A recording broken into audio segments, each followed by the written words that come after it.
Ja muutenkin tähän testiin niin pitäisi tulla sillä lailla aikaisin, että se, jos sulla olisi esimerkiksi koirassa, ja sen aika olisi tämän jälkeen, niin siellä pääset seuraamaan kokonaan tämän, mitä tämä toinen tekee, niin sä tiedät sitten, mitä pelleilyä siinä on.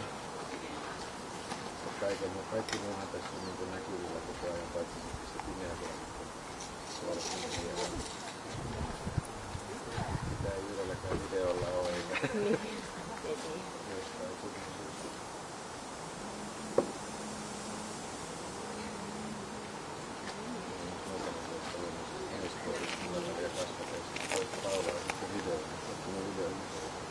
Oliko sitä itsehän siitä tilanteesta hirveästi muista ja sitten keskittyy niin täysin siihen, että se justiin onkin, että vaikka minä tässä on vaan ollut järjestelmä, niin ei mulle jäänyt mitään mieleen, niin oli omaa koira tai joku toinen koira. Ja se kysyy illalla, että mitä se tekee.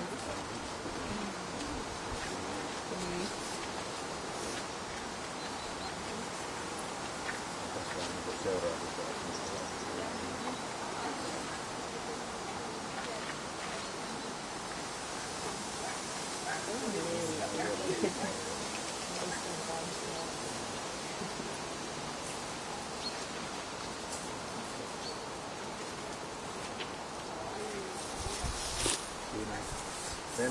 Siinä on kans hyvä.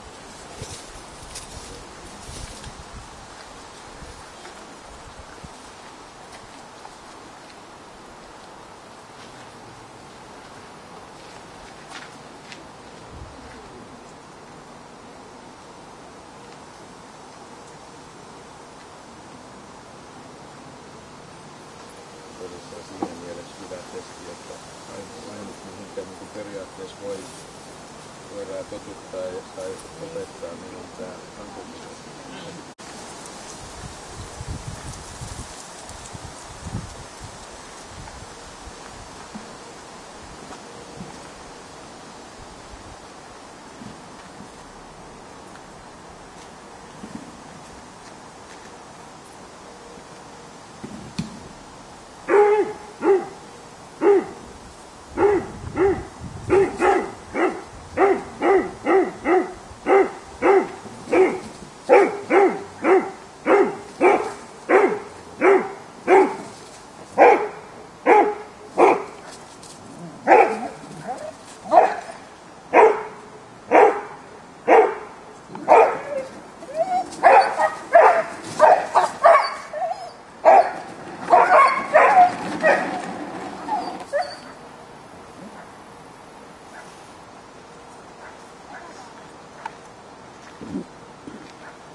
Mun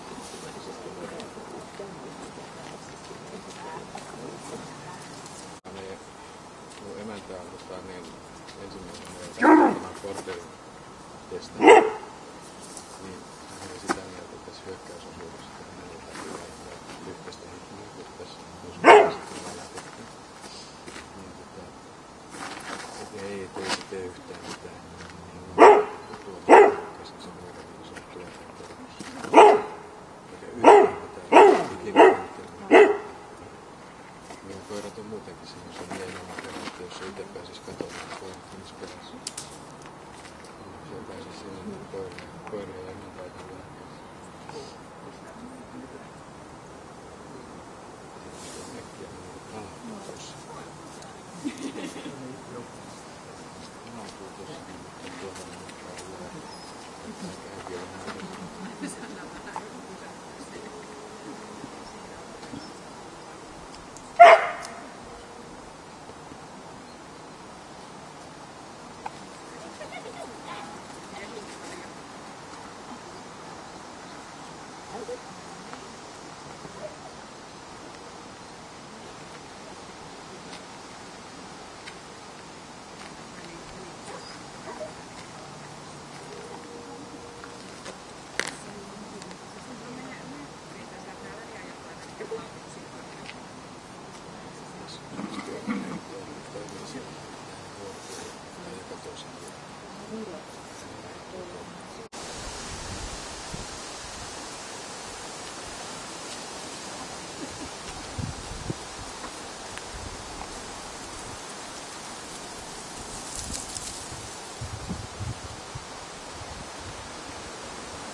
Perkeleen äiti, minkä tein. Minut lykkää tänne syötöksi ja itse lähtee pakuun.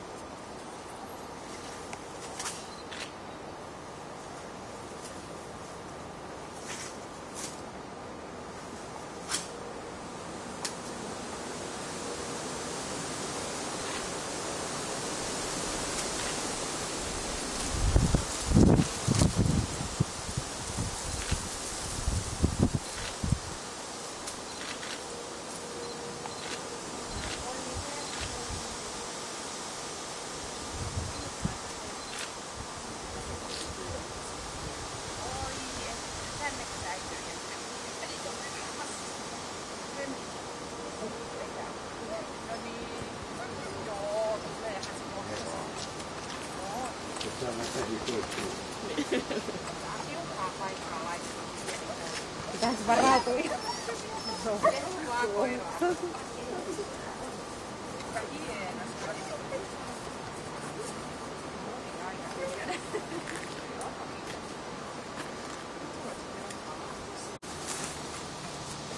Vaan sinne eteen.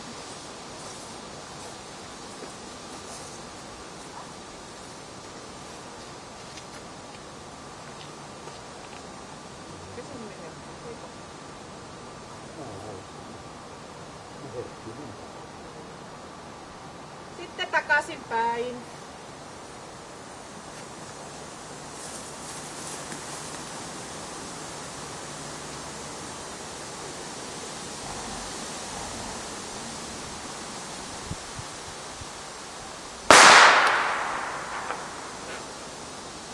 Pysähdy siihen. Nyt alat laskee luodinreikiä tuolta katosta. Tuu tänne päin. Montaks laskit? Miten se minua tai itseä puolustaa? Niin, no ei nyt oikein. Ei oikein. Se täytyy hoitaa. Äiti hoitaa. Joo. Siellä saattaisi mitä haluja olla, mutta kyvyt ei riitä. Niin, niinpä. Joo. Mut sitten, jos lähdetään katsoa tää ihan järjestyksessä, eli laukauspelottomuus, niin laukausvarmahan tuo on. Kyllä nyt saa vähän kuulla sitä tolle, mutta hyvin se niinku otti ne. Ei ollut mitään semmoisia ongelmia siinä. Luoksepäästävyydestä, niin hyvältä luoksepäästä avoinhan tuo on. Ei sillä ole siinäkään mitään ongelmia. Ruuhkausten jälkeen myöskin samanlainen edelleenkin. Niin. Ja kovuus, eli miten se muistaa näitä ikäviä asioita, niin kyllä se vähän muistaa, niin ei nyt hirveästi, että hieman pehmeähän se on. Pikkasen se muistit velaa siinä vielä. Ja temperamentti. Miten se huomaa näkee asioita, miten se aloittaa se, kun jotain tapahtuu, niin miten keskittyy sinne. Niin, kyllä se on ja se heti on niinku varpaillaan sinne, kun jotain tapahtuu. Se tulee. Kelkassa se on hyvin nähtävillä. Että kyllä se niin kuin näkee sen, että se tulee, mutta se, että milloin se alkaa reagoimaan. No okei, siinä näkyy se kaupunkilaisuus myöskin. Tietenkin siellä on kaikki niin paljon lähempänä kuin maalla. Mutta kohtuullisen vilkas. Hermot. Pikkasen keräkuormaa testi aikana, mutta ei mitenkään liiaksi. Kyllä se niin karistaakin tuossa aina välillä pois. Että ei sinne jää niin kauheasti sitä, että hieman rauhaton +1. Taisteluhalu, miten leukoja lihaksiaan käyttää, taistella jostakin johonkin ja voittaakseen pelkonsa. Niin no leikki oli vähän semmoista, että siitä näkee sitä, että ei se oikein helposti lähde siihen mukaan ainakaan vieraan ihmisen kanssa. Ja sitten jostakin johonkin, niin se tulee tuossa pimeässä huoneessa, niin siinähän se taistelikin tavallaan, käytti sitä taisteluhalua. Ja sitten voittaakseen pelkonsa on se kelkka. Et siinä näkee taas sitä sitten, niin kyllähän sillä pienen verran siellä sitä on olemassa. Kyllä se vähän yrittää voittaa pelkosta. Se on vaan miinuspuolella silloin toi pieni, mutta kyllä sekin taisteluhalua on. Puolustushalu, kuinka se sinua puolustaa. Niin just tässä tuumattiinkin, että haluja voi olla, mutta kyvyt puuttuu. Voi olla, että jos äiti alkaisi kiljumaan ihan tosissaan, juoksisi karkuun, niin ehkä sitten se auttaisi sua. Ja terävyydessä se vaan katsoo, että missä on lähin pakoreitti. Et se ei niinku tykännyt yhtään sitä, että häntä uhkaillaan tuolla, että hän ei ymmärtänyt, mitä se tarkoittaa. Mutta silloin se on tämä pieni ilman jäljellä jäävä hyökkäyshalua, koska ehti kun mä etän kepin pois ja juttelen sille nätisti, niin kaikki on hyvin. Komenna vaan sitten. Toimintakyky. Siinä on kelkka ja pimeähuoneen erikoiskokeet.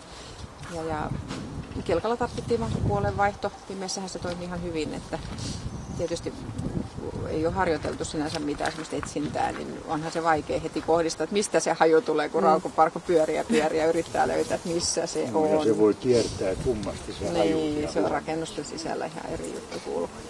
Eli kohtuullinen on toimintakyky, koska se ihan nääkin selvitti ihan kohtuullisesti. Ihan vain. Joo. Joo, kyllä. Ja plussia tuli 135 ja tuossa taisteluhalussa otetaan 10 pois, niin 125 ja jätetään hyväksytty. Siinä. Niin. Sanotaan vielä tälleen käsin.